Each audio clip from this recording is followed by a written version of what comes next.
Hi folks, welcome back to the Amazing Education Station.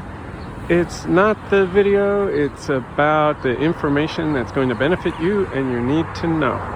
So yeah, I'm not a financial advisor, I'm a master educator. This is financial education, so not financial advice. Legally, that can only be done by a financial advisor. So anyway, this is going to help you. If everybody followed the advice on the channel, we would have a peaceful, clean, healthy, less polluted world. Not these loud, polluting diesel trucks and so on.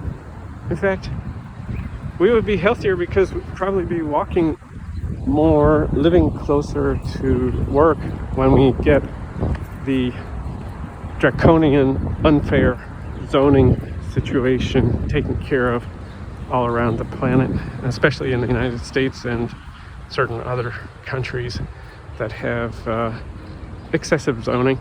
Zoning is not terrible. It does protect people from pollution and, well, noise pollution as well, and other risks. But it's excessive. Yes, that's right. We need to come up with a better way to reduce the pollution from traffic, for example. And certainly also reduce our population and population density and other risks to our health so we can be healthier. Now, today's topic is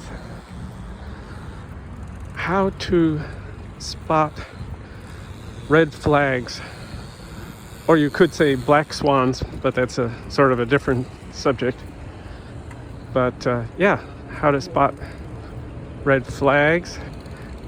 If you're, for example, let's talk about, say you have a house and you're moving and you think, well, I could make more money if I don't sell the house. I rent out the house and I get a new house, or I rent a new place somewhere else, and then the house I'm moving out of becomes a rental.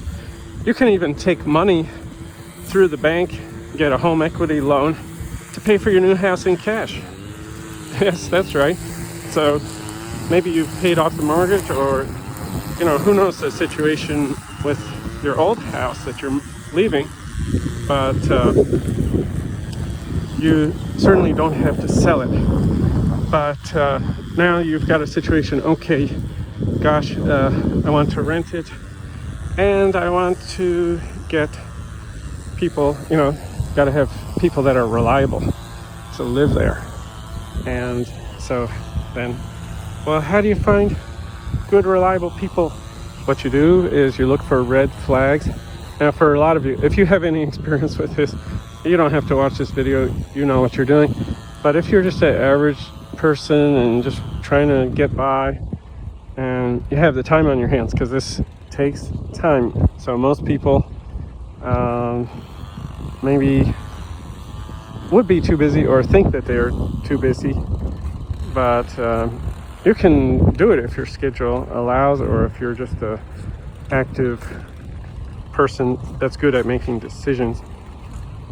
So what you do is you have a little questionnaire, which if you've ever rented a place, you probably had to fill out an application. So what you can do is have an application or a questionnaire, and any places where the person doesn't fill it out, you can either give them a new questionnaire, say by email or however, text message, in person, or just hand them back the one that they gave you and say, please come make sure you fill in all the rows to help, you know, to help you qualify to rent the house or to be a property manager or whatever, you know, whatever the situation may be.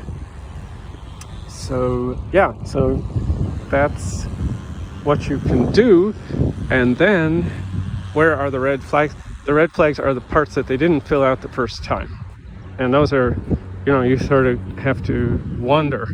And let me give you an example.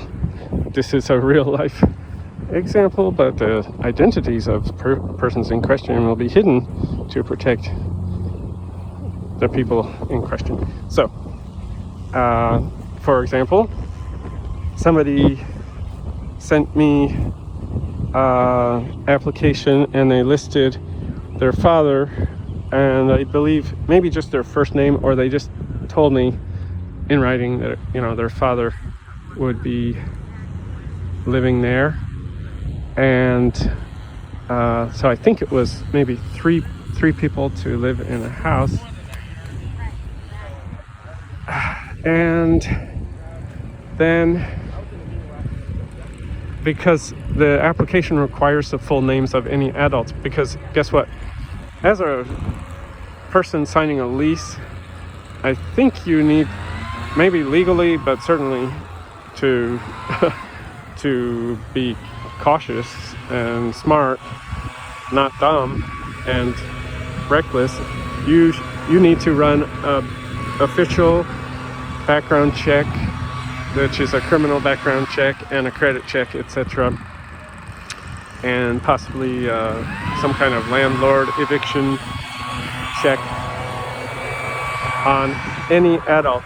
So even if it's a son, daughter, or whomever that would live in the house sometime in the future, you have to do this if they're an adult, or they would be an adult while they're renting. At that time they become an adult, then you have to do the background check. Excuse me for the noise. So sorry about this. It's a very excited yard care person, just having fun. Okay, hope you can hear me now. So now, as I said, the red flags,